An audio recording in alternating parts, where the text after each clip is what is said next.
think it's me. I'm so glad you remembered. I really don't want you recording me, but I always forget to record. So I'm glad somebody was on top of that. So tonight, this one is a little hard for me tonight, not because I wasn't prepared, but it's really kind of personal to me because I have had a situation recently with a friend that I've known for probably a good 35 years. And this is the precept that has really came up for me. We've had a situation and it's been really, really hard. So I've kind of struggled through this. So tonight is do not praise self or blame others, maintain modesty, extol virtue.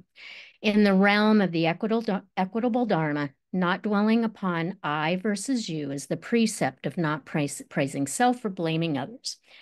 All Buddhas and ancestors realized the empty sky and the great earth. When they manifest the noble body, there is neither inside nor outside an emptiness. When they manifest the Dharma body, not even a speck of dust is seen upon the ground. So I'll try to briefly tell you of my situation. And then as we're going through this, I think you'll um, kind of see where this has really kind of impacted me.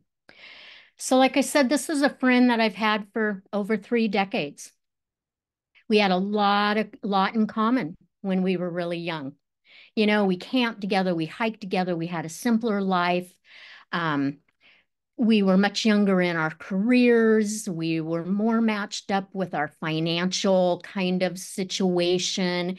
We had younger kids, etc. We just had a lot in common.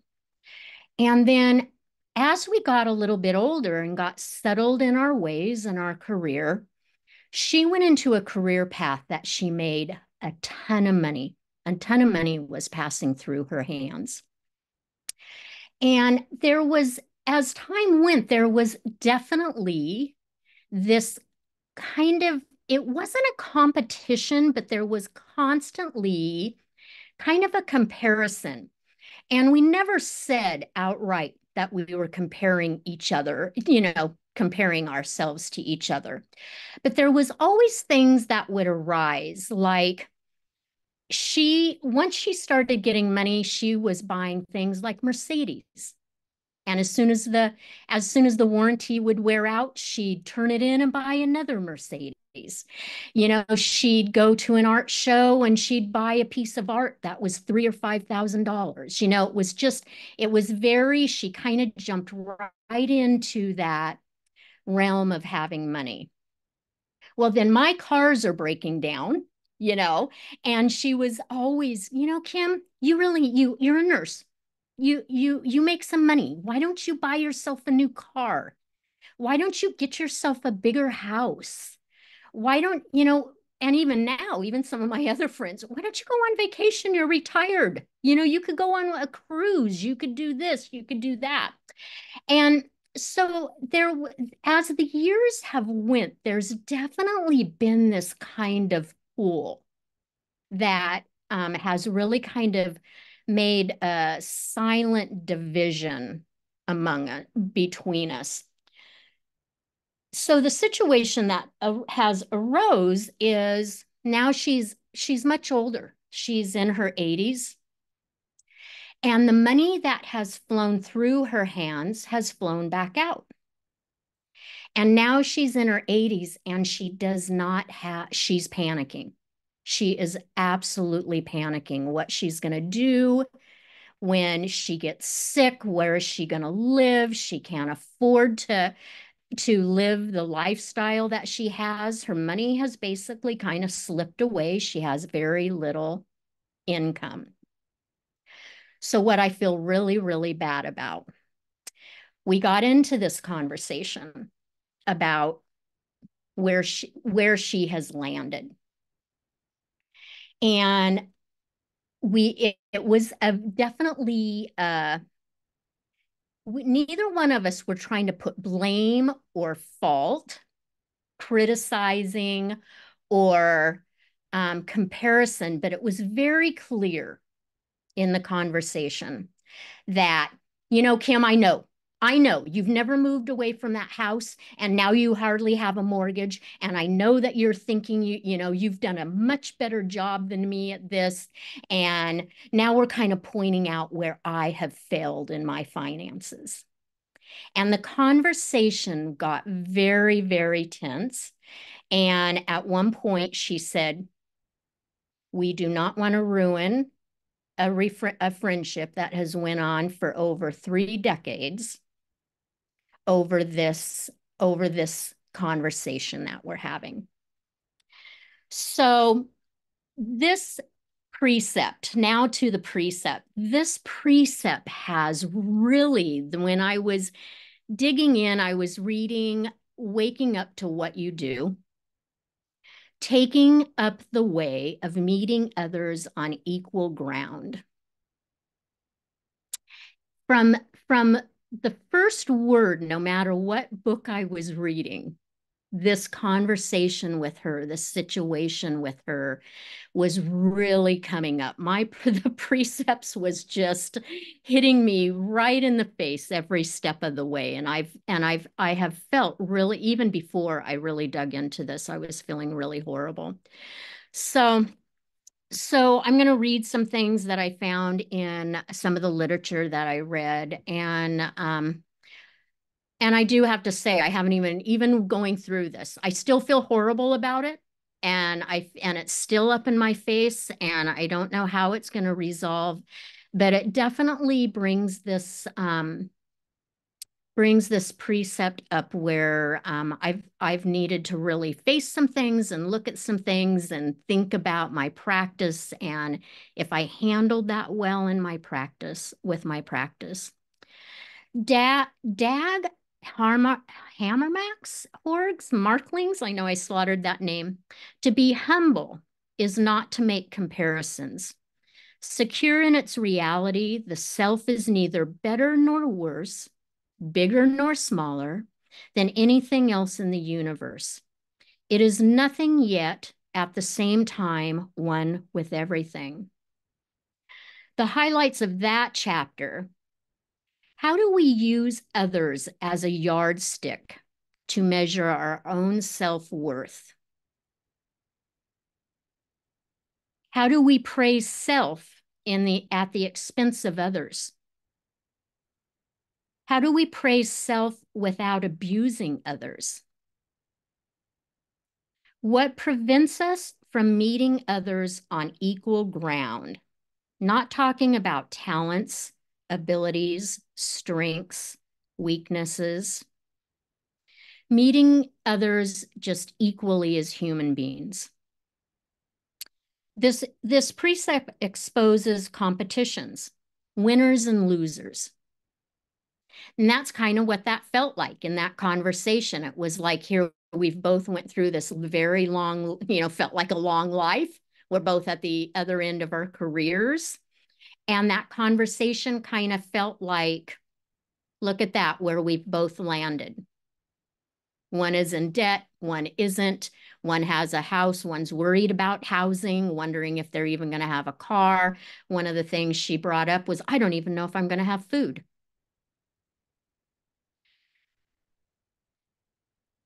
The precept exposes the winners and losers, at least the competition, the feeling of that. How can we live without judgment and comparison?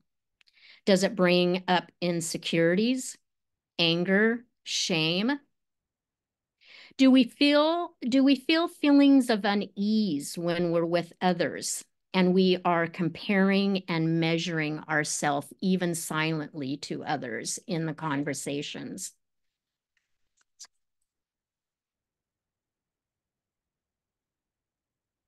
Comparison can lead to those feelings of superiority or more powerful or up wanting on somebody. Just feeling above them. Actions can be ways that we compare. Examples would be that we avoid, we ignore, we exclude. Haven't we all experienced that? I think about in different kind of arenas that I've been in, even at work. Cliques, groups. When you walk into a meeting and people are sitting, there's groups sitting over at that table and there's groups and sitting at that table. And when you walk in, you're not really sure when you walk in, where should I go sit? Do I fit in with them? Do they look down at me? Am I in that clique? So you think about even in our worldly events right now, politics, advocating, when the divisions that we have right now, it's really hard to connect, to drop your pride, drop your ego, and go sit and talk to somebody that's on the other side of the political realm right now. When we separate ourselves, we lose discovery, we lose clarity, and we lose dialogue. Thich Nhat Hanh reminds us that we can be an activist and do actions without placing ourselves morally superior in position. We can open our hearts and minds to those that oppose us. We can still speak truth without speaking, laying guilt or blame.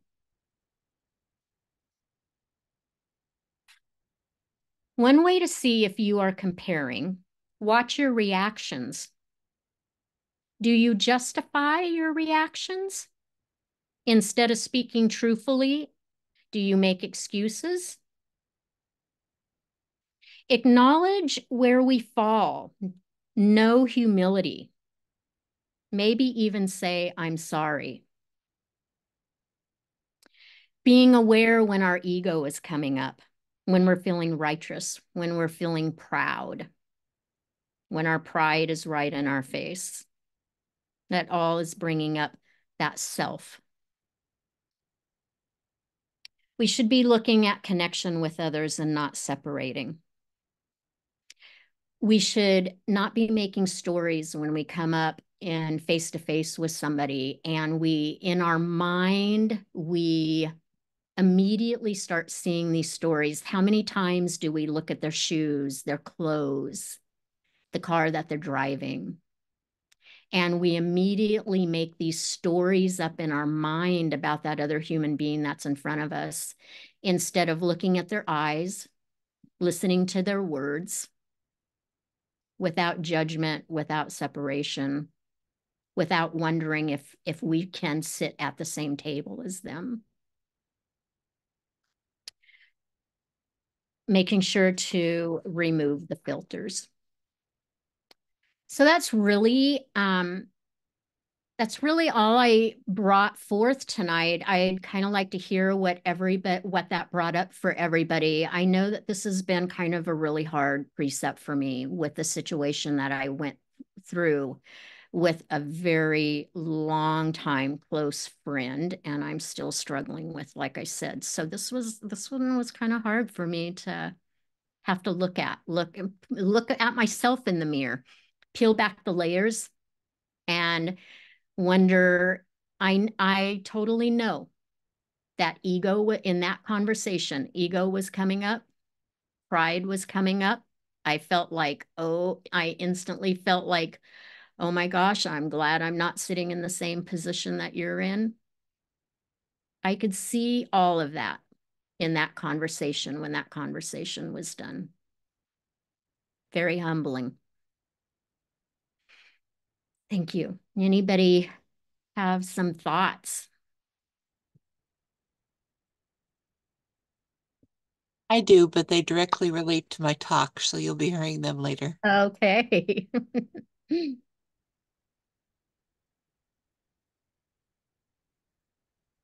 Well, thanks for sharing. And honestly, nothing brings it home like a precept. I mean, for me. So the fact that you're sharing this um, factual, real thing. And we do live in a culture that feeds us from the time we're little on comparing and judging. And I know as a counselor, one of the first things you learn is don't compare. I mean, gear people in that direction in order to look in the mirror. Thank you. This is good and soul searching for me. Thank you, Ruth Ann. I really appreciate you using a real example to show this precept. And it is hard. I feel like I've been working on this kind of thing for a long time. When I first got into AA, I was constantly comparing myself to other people. And luckily we work on that, not learning not to compare and learning to be satisfied with our own life. But, I always wanted a better house, better car, better, better children. And so, it's a good precept, and the example you gave was good. So thank you. Thank you. Choan, now that you've run into this conundrum with your friend, like, how are you going to let this precept guide future interactions?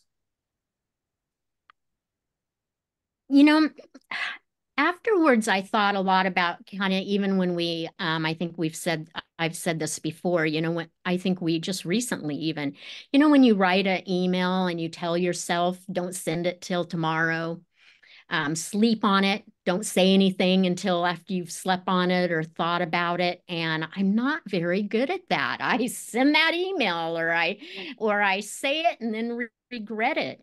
And I think this one was so painful with this friend when I got off the phone with her. I think it was so painful. And I honestly do think that, and then too, going through this precept at the same time, I think that I will check myself more and I will be able to stop, at least I hope so, and ask myself, is my pride coming up? Is my ego coming up? Is this harmful? I mean, because I know she probably got off the phone. She felt harmed. She was probably hurt. She probably did not appreciate me pointing out that she's gotten herself into this position. I mean, I got off that phone and I just felt horrible. So I do think I probably will never do that again. At least I do hope I will never do that again. Thank you. I appreciate your transparency.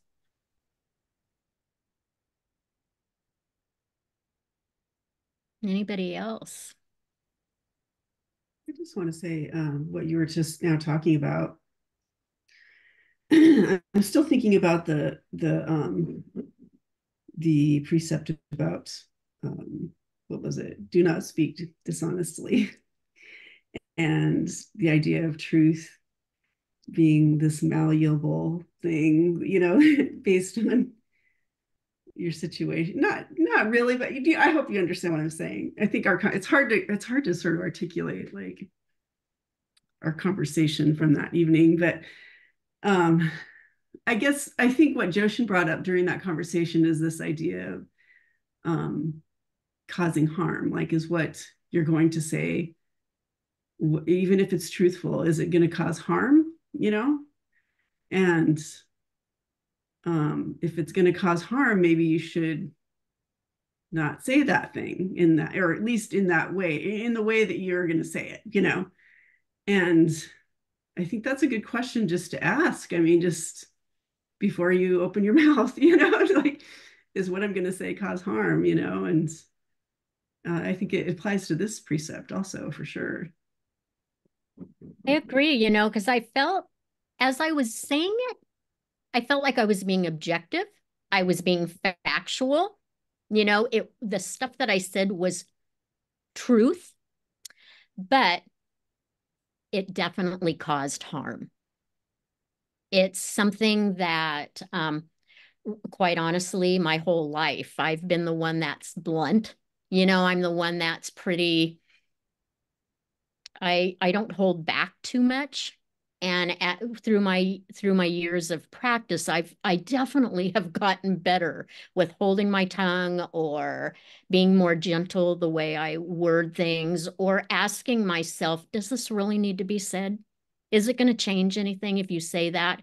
I mean, in that situation with her, by me being factual with her, was that going to load money into her savings account? Was that going to pay her bills? Was that going to change anything? Probably not. Did it really need to be said?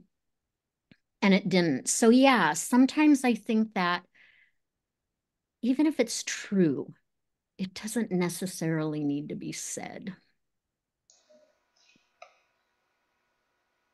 Choan, thank you so much for your openness on that painful situation. It's a good talk, good real life example, and it takes some guts to talk about a thing like that. So appreciate that. I think Right. it's We want to give Dixie sometimes. So, thank you. Well, my precept is, oops, just a second here. Do not be mean with Dharma or wealth. Share understanding, give freely of self. In the genuine, all-pervading Dharma, being jealous with nothing is the precept of not being mean with Dharma or wealth. One phrase, one verse, that is the 10,000 things in 100 grasses. One Dharma, one realization, that is all Buddhas and Dharma ancestors. From the beginning, not one thing has been begrudged. And this one is also very personal for me, and I chose it because it resonates with me on several levels. When it comes to the easy part is not being mean with Dharma, sharing understanding. I do that regularly on a site called Quora, Quora, where where people ask questions and just ordinary people give answers. Some of the questions I've answered recently, for instance, are, so this is starting to annoy me. How did one deal with depression mixed with mania? And does life ever really get better? People are always saying it gets better, but the more I think about it, I don't think it does. Answering those kind of questions for people, giving them hope, sharing my experiences, it's a very rewarding experience. I mean, it helps them, but it also helps me, not only in being able to aid others, but also in the experience of having to distill what I know down into words that make sense to other people. And it makes me think about what I understand, about what I believe, and helps me put it into words. It helps on multiple levels. And that's one of the things I've been doing for a long time, even before, well, I've been doing it for a while now, and I'm really proud of it. The other part of this precept that really speaks to me is that not one thing has been begrudged.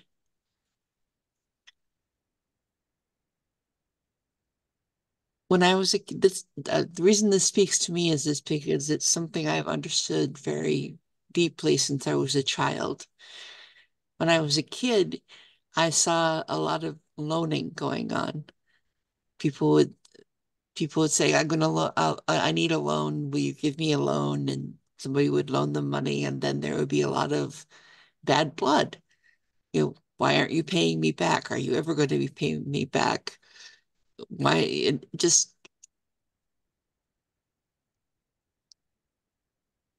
It ruined relationships, that kind of wanting repayment.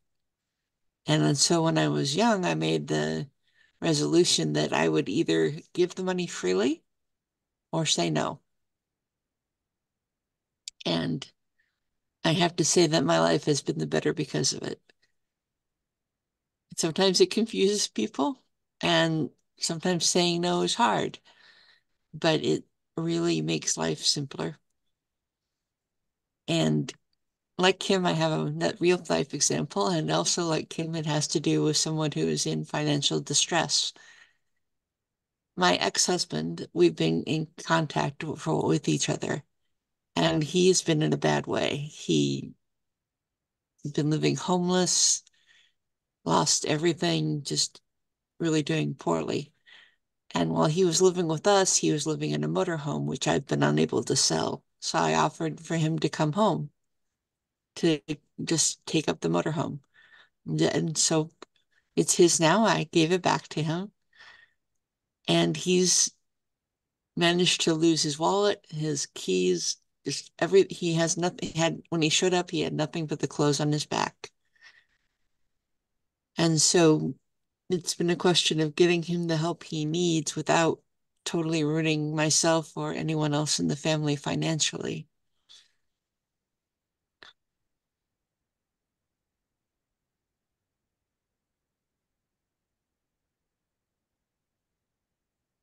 We could treat this like a transactional relationship. We could be saying, here, we'll give this to you if you pay us back. But in truth, when it comes to that kind of thing, there's no way to say that you're ever going to get paid back. There's no way to say that he'll ever have the money. And honestly,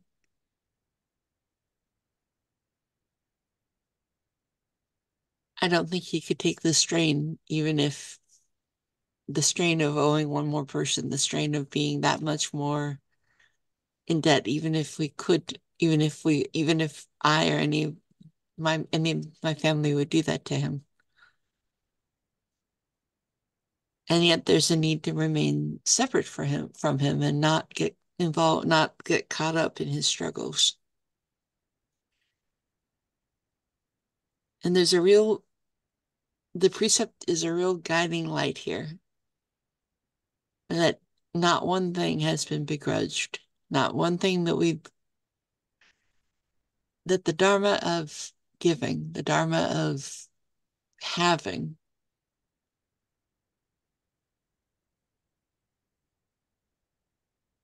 is about interconnection. It's about harmony between people.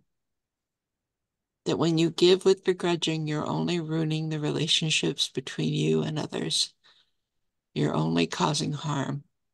That if you can't give without begrudging, don't give. I know it's hard to say no, but it's better to say no than to cause that kind of pain to them and to yourself. Because when you're begrudging, yes, you're hurting them, but it's you. It's you, the one you're really hurting. And that's all I had to say. If anyone has any questions, please feel free.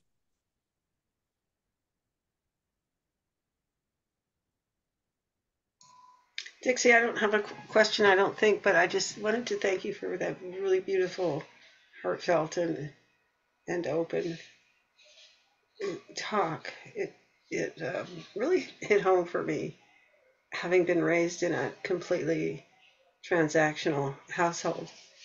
And the beauty of your just giving somebody what they need with no strings is priceless. So thank you. When you were talking, it reminded me, I just kept having the vision of the monks that walk around the town and with their bowl and the Donna that is given freely and them asking freely. You know, they're not pressuring or anything, but they walk around, people give. They're not overtly just begging, you know, they're quietly asking. That's what vision that was coming to me as you were talking.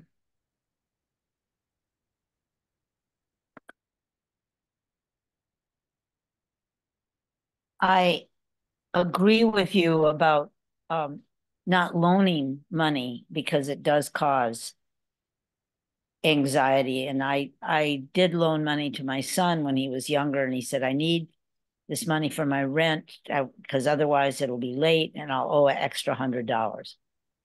So I gave him the money he needed. And then I talked to him later and I said, did you get your rent in on time? And he said, no, his girlfriend needed money, so he gave it to her. And I thought, okay, that's took care. I had strings attached to that money. And I learned when I give money, then it's their money. It's not my money.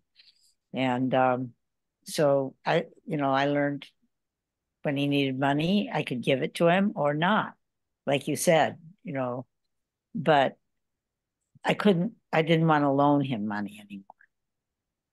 So, and I loaned him money earlier on as well for a car, and that did not work out either. So it's good. No, thank you. I really appreciated your talk, and it was so honest and straightforward. Thank you.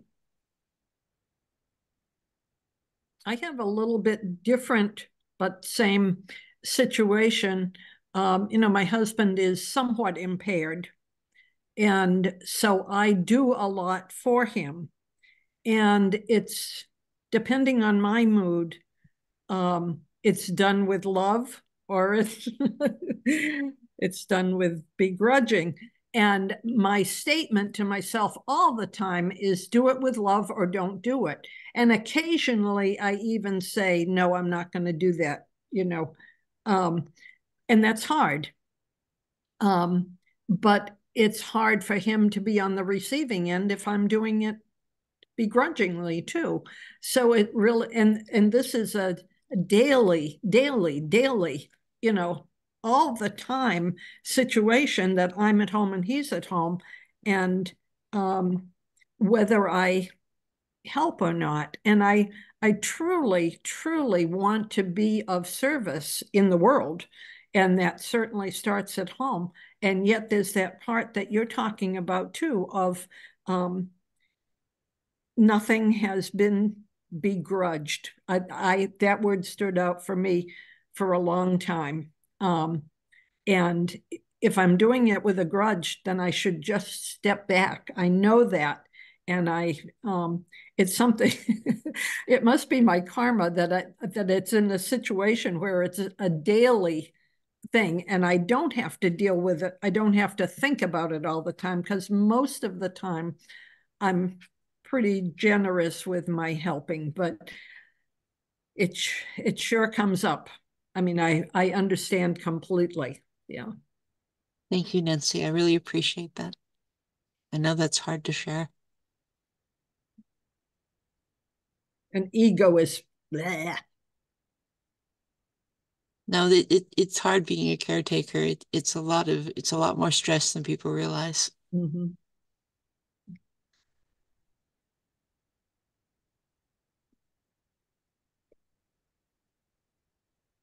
Another thing that when you were talking, one thing that comes up sometimes. So when you're giving freely and the other person doesn't acknowledge it, they take whatever you're giving, but there's no thank you, there's no acknowledgement that you did it or that you gave. It really does tap into that again, that unconditional versus conditional. The why did you do it? Was it ego? As soon as they don't say thank you, they don't acknowledge, you keep doing it. It's as if you didn't do anything. Do you stop doing it? Is that when you really that's when you really have to go inside and go, okay, why am I doing this? Well, if you're only doing it for the thank you, it's not a gift. Yep. It's a transaction. Transactional.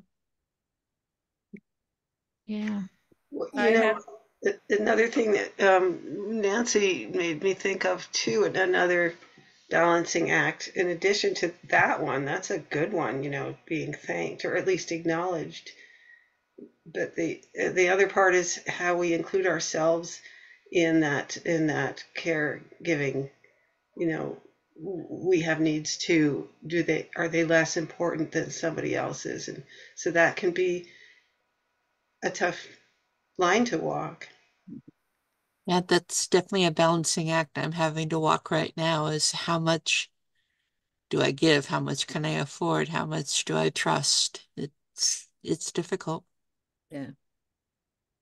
And I all of this is resonating with me as well. I'm in the situation where I get thanked profusely to the point that I don't want to give anymore because I just want to give freely, but constantly being thanked over and over and over again, it feels like a burden in some ways. It feels like I'm now obligated to give. And I don't want to be under obligation.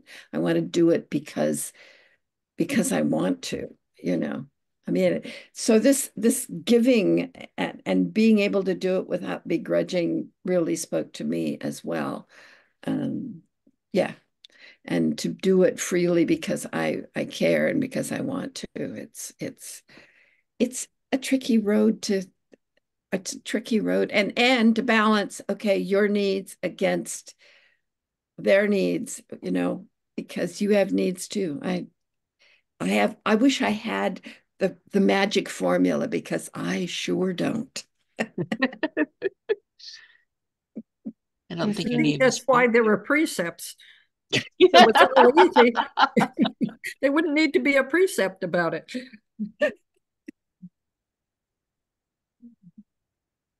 Throughout this whole discussion, I have been thinking about the beauty and the simplicity of oryoki. And I think much of what we've been talking about in reference to this precept that Dixie is bringing forward can be seen in just the beauty and simplicity of oryoki, where you have people feeding each other and nurturing each other, and there is relationship, but it is not negotiated, and there's no need for requesting or thanking, and it's just people bowing to each other and Sangha taking care of each other. I'm not familiar with that word. Oryoki? It's a meal ritual in Zen, and it can feel quite intricate, but there's uh, a lovely dance to it, and there are, you know, people ritually serve food into bowls and eat together and chant together, and um, it can be quite impactful. It can also become quite rote, so the energy you bring to it is important.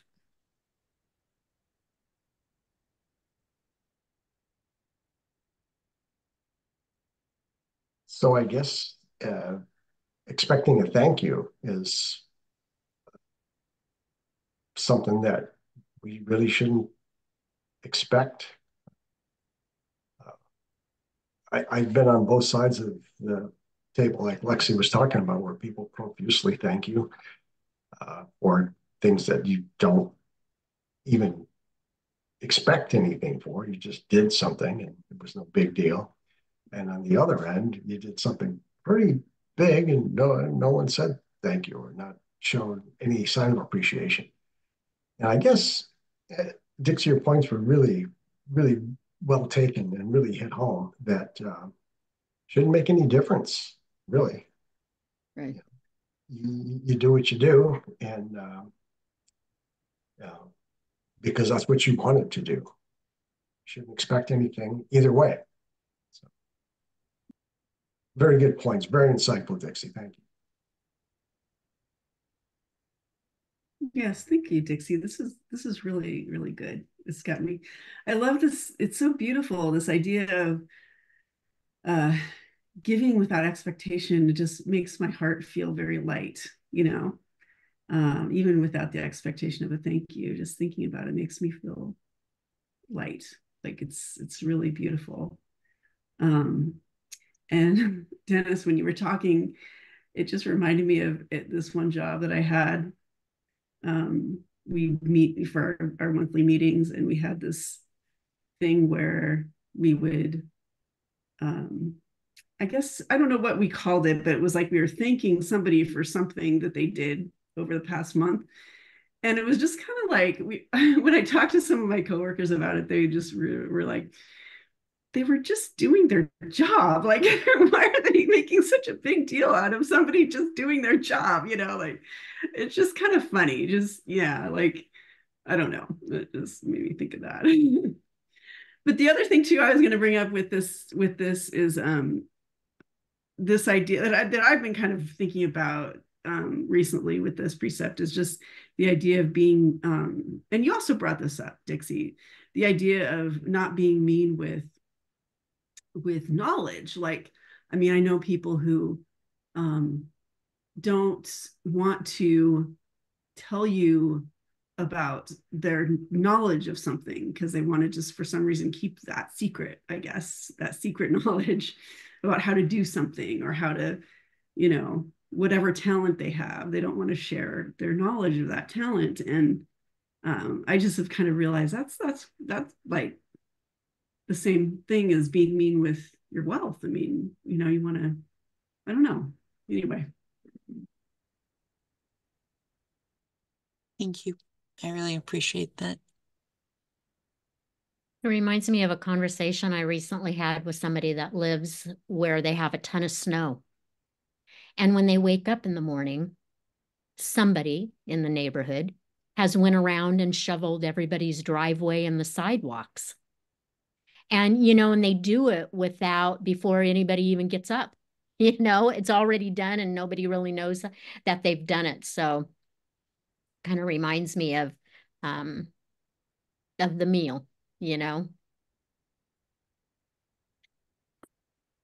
I was thinking, Choan, though, in the situation that you talked about, although you were careful with your money, I never had the sense that you would not share.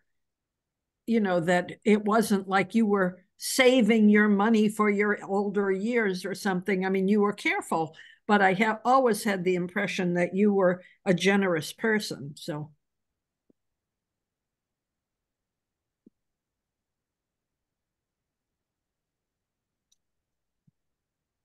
We are at 8:15. Is it okay if I say the closing dedication? Abiding in this ephemeral world like a lotus in muddy water, the mind is pure and goes beyond, thus we bow to Buddha. All Buddhas throughout space and time, all honored ones, bodhisattvas, mahasattvas, wisdom beyond wisdom, maha, prajna, paramita. Thank you both for the presentations tonight. It was really lovely to see the way in which each of you was working with this precept or with your precept of choice. Thank you. Thank you.